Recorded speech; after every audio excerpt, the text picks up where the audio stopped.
welcome back to Channel 9000. I'm Nadeija. And I'm Dakota. And it's Wednesday, November 15th, and we're back with a new video.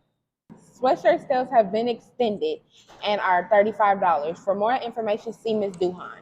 We're going to Kendall and Caitlin for our club news this week.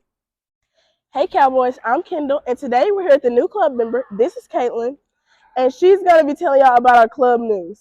Hey Cowboys, I'm Caitlin, and I'm going to be telling you about the Garden Club. Any students interested in planting and growing a variety of things, join the Garden Club. There's a QR code on canvas. Please scan to join. You do not need to have any experience to join. Hello Southwood Cowboys, I'm Abby, and today I'm here with Miss Holmes, our gardening club sponsor. So Miss Holmes, we have a couple questions for you. Okay. So how did you get into gardening? Back when I was in high school, my mom used to make us weed the garden, her yard, and I just really started liking to grow things. Okay. So what is the most challenging thing about gardening? I think the hardest thing, the most challenging thing is that sometimes you can get a whole garden planted and a random weather event, whether it's wind, rain, a freeze, can wipe out everything that you've done and you have to start all over. That's sad. It's like you had so much and it's just gone that quick. It can be really frustrating, yes. So how can gardening help Southwood in a positive way for our students? I think learning how to be a part of taking care of our earth is very important. It also helps us learn where our food comes from, because a lot of what we grow in our garden is our vegetables. Last year, our special needs students would harvest the vegetables and sell them to various staff members.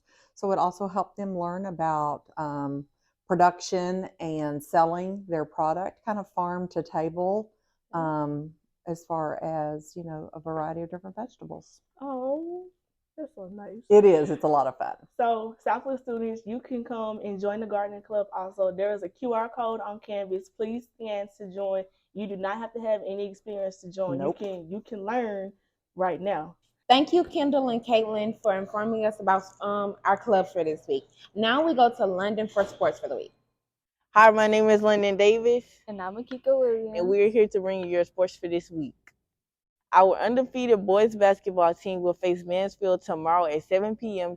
at the Ranch. They will host one of the biggest one-day tournaments in the state on Saturday, November 18th, with matchups that include Erie Job Middle School versus Linwood, Evangel versus Marshall, Texas, Zachary versus Rayville, Madison Prep versus Avoyelles Public Charter, and Bossier versus Carroll. And also the biggest game of the night, Southwood versus Calvary. Come enjoy a Saturday full of good matchups here at the Ranch. Congrats to the girls basketball team for starting their season off 2-0. They will play Friday versus Washita at 5 p.m. at Parkway, and they will also play Saturday versus Plain Dealing at 1 p.m. Go support our Lady Cowboys at Parkway Friday and Saturday. To start off our soccer season, the girls soccer team has a game today at 6 against North Caddo. And also, the boys have a game tomorrow at 6 against Benton at Benton. Now back to you, Nadeija and Dakota. Thank you, Londyn, for that very informative and wonderful sports segment that you gave us. And now we go to Kendall and with a special interview with our Teacher of the Year. Hey Cowboys, I'm Kendall, and today we are here with the Teacher of the Year, Mr. Estabrook. Okay, so I have a few questions. How does it feel to be Teacher of the Year? Honestly, I was really blown away. I didn't expect it at all. I just kind of had it in my head that was just going to be a part of the faculty meeting, and it wasn't something that was on my mind. So I'm really, really happy. I'm really glad to be appreciated, but I want to be able to pass that appreciation down to the other teachers.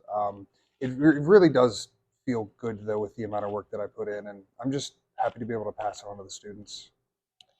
Why and what do you like about teaching at Southwood? I've always really enjoyed teaching at Southwood. It was the first school that I really started teaching at long term. I started teaching financial literacy, just personal finance for students, and I loved it because I got to teach something that really impacted people. But my passion is calculus and pre-calculus. I've always wanted to teach at a college, and so this allows me to kind of give the students the college experience, so the people that we expect to go to college they get to see how it's actually going to work, and they really do feel like it's just exactly what they need, I think. I like working at Southwood specifically because there's a lot of people here that just are not able to be appreciated um, near as much as they would be at another school with the amount of work that people put in here. It's really, really impressive. And some of the classes have been really, really competitive over the years. And I've just been happy to see that when maybe the reputation is not the same outside of the school. Being able to see the actual impact and the change that's happening to all these students is just wonderful to me. I love it, and I love this place. What do you do that's different from other teachers that engages your students? I think there's just a multitude of things. I really understand I really understand students very well because I was very much like them back when I was in high school and college. I started learning calculus and pre-calculus in college, and I struggled whenever I got there. That struggle really helped me understand what sort of things the students actually need whenever they're going into this, they're into this program, and there's a lot of like background and a lot of things that maybe I wasn't taught, or a lot of like patterns that I wasn't taught that I had to struggle through and figure out. And I think it really helped me because, again, it's something that I can give to the students and like show them there's certain things that they can remember that nobody is ever going to teach you, but I can kind of teach it to you because I had to learn it there myself.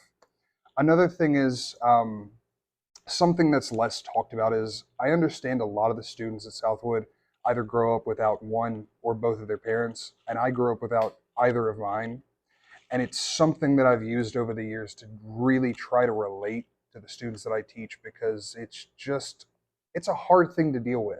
It's something, but it's a universal thing that we all kind of go through, and it's something that we need help with. It's something that I needed help with whenever I was a student, and it's something that I recognize that they need as well.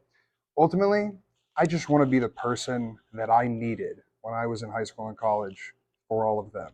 And so I think between those things, they really gain a lot of respect for me because of that. But not just that, I give them respect without requiring it or requiring them to earn it. When they come into my classroom, they understand that I'm going to treat them like adults. I'm going to treat them like they're students that are trying to go to a college class. And until they start to act like children, I'm going to treat them like adults. And that garners a lot of respect in the classroom. And it allows them to be a little bit more free instead of having somebody bear down on you and tell you all the things you're doing wrong. It's more like you're allowed to make those mistakes if you can at least understand what they are and learn from them, because that's what mistakes are useful for, is to learn and to be able to move forward with it. Okay, so that's all the questions I have. Thank you so much, Mr. I Estabrook. appreciate it. Thank you, Kendall and Mr. Estabrook, for that wonderful interview. Now we go into talking about a few things that needs to know around the school. Yearbook pictures will be happening for the rest of the week. If you do not take pictures with your class on your specific day, makeups will be on Friday in the auditorium for all grades from 8:30 to 10:30. Make sure you take them, because if you don't, you won't be in the yearbook. Winter court is approaching very fast. Each club should have one member to represent their club. Ms. White has emailed the application to all of the teachers. The registration fee is $10, and a mandatory meeting will be held in November. Fall testing starts Monday when we return back from break. Make sure to enjoy your family and enjoy your Thanksgiving break. Make sure you eat good, make sure you sleep good, because baby, when you come back, you're testing. Good luck to everybody who has to test in the break, but do not let that ruin your Thanksgiving. I know it won't let me because I'm not testing. But anyways, thank you. That's all for today. Bye!